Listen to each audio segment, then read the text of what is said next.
जो classic definition है south Bengal की, उसमें जिसमें लगभग ये 152 सीटें जिसमें हैं, उसमें बीजेपी सर मैं पढ़ती जाऊं, इनसे पूछती जाती हूँ कहाँ बढ़ा रहे हैं। हाँ बताइए। ठीक है ना भाई, मुर्शिदाबाद में टोटल 22 सीटें हैं, बीजेपी को 2 मिली थी और टीएमसी को 20, तो यहाँ तो बीजेपी को 6। चलिए ठीक है, लिखते जाते हैं सौरभ। हाँ, मुर्शिदाबाद भाई, मुर्शिदाबाद। ठीक है, यहाँ पर मुस्लिम 66.27% है और 33.21% हिंदू है। SIR में नाम कटे हैं 4,59,000 के करीब। मुर्शिदाबाद में 6.5 लाख के करीब वोट, मतलब मेरे पास जो डेटा था, हाँ 6.5 लाख के 6,85,000 के करीब वोट कटे हुए हैं। ठीक है ठीक है, ये डेटा मैं अपडेट देखूंगी। नादिया की अगर बात करें तो सीट है टोटल 17, बीजेपी के खाते में 9 थी, टीएमसी के खाते में 8 है। इस बार 10 माने 12 से नीचे नहीं आएगी नादिया। 12 नादिया में। नॉर्थ 24 परगना टीएमसी के खाते में 28 सीटें थी, बीजेपी के खाते में 25-35 में से। यहाँ यहाँ 33 तो सीट ही है टोटल नॉर्थ 24 परगना में। हाँ ठीक है, सॉरी 33 मैंने गलत बोला। यहाँ भी बीजेपी की बढ़त है। हाँ, बीजेपी की 33 जो 28 और 5 आप जैसे वैसे पे जा रही हैं, आप सीधा जाइए, कलकत्ता में 0 थी। ठीक है, कलकत्ता में इस बार बीजेपी 5 या 6 सीटें लेकर 5 या 6, 11 में से 5 या 6, 11 में से। ठीक है। अब जाइए हुगली में 18 में से 4 थी। इस बार मानकर चले कि 9 सीट से नीचे नहीं आ रही है बीजेपी हुगली में। अच्छा, तो ये यहाँ पे एक बड़ी बढ़ोतरी देख रही है। आप हम लोग क्या कर रहे हैं, पिछले कई बारों से ये डिस्कशन कर रहे हैं कि भाई मुस्लिम एरिया में क्या होगा। जो होना था हुआ था, पहले भी हुआ था, वैसे ही होगा। बीजेपी को उस हिंदू एरिया में से लेकर आना है जहां से पिछली बार वो चुनाव हारी थी। ठीक है। दूसरी बात, जैसे प्रदीप भैया ने बोला कि भाई, नहीं आप ही ने शायद बोला कि भाई पिछली बार भी तो हिंदू सेंटिमेंट ज्यादा था, आप ही ने बोला।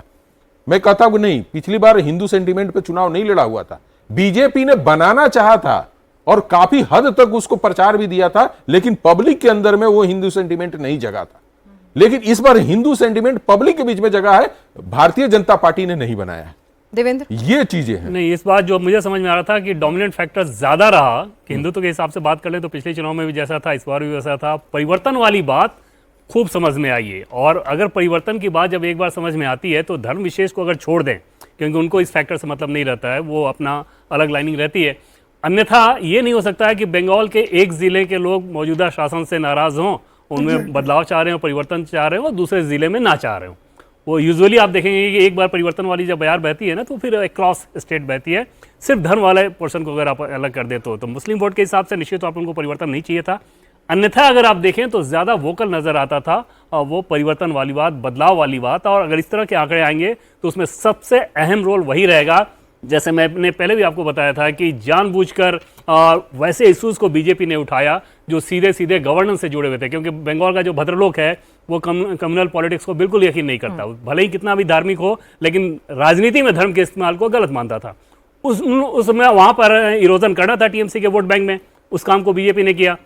जितने सरकारी कर्मचारी थे, 7th पे कमीशन, रिक्रूटमेंट, इस तरह की चीज़ों को बात करना और इतना ज़्यादा जोर देना, कितने राज्यों में आप इस तरह के नैरेटिव को देखती हैं। तो वो एक कॉशस अप्रोच था और उसका रिजल्ट मिलेगा। कोर्स करेक्शन बीजेपी ने सीधे सीधे किया, बाहरी वर्सेस बंगाली को खत्म किया, शुभेंदु को आगे करके हार्ड हिंदुत्व की जगह सॉफ्ट हिंदुत्व अप्रोच अपनाई और सीधे सीधे वो सीटें आइडेंटिफाई की थी जिसे कहते हैं कि भाई जो कोर है वहां नहीं भेज सकते, तो जो आउटर रिंग्स हैं, जितनी भी रीजन्स की जहां पर आप सेंधमारी कर सकते हैं, जहां पर हार जीत का मार्जिन जो है वो 20,000 से कम है, तो वहां पर फोकस शिफ्ट किया था। बताया मनोज जी ने, जो टफेस्ट नट टू क्रैक था। अगर कलकत्ता शहर में आधी सीटें बीजेपी जीत सकती है उनके आधी से अधिक, आधी से 11 में से 6 दे रहे हैं, तो 0 थी पहले। देखिए एक तो बात मानिए कि लहर नहीं होगी, लहर नहीं थी ये यदि मानेंगे तो आप 170, क्योंकि 200 सीट का टारगेट यदि बीजेपी ने रखा कि हम 200 किसी कीमत पर लाना है, आप बताइए लहर होती अब टारगेट रखना चाहिए 300, तब आप 250।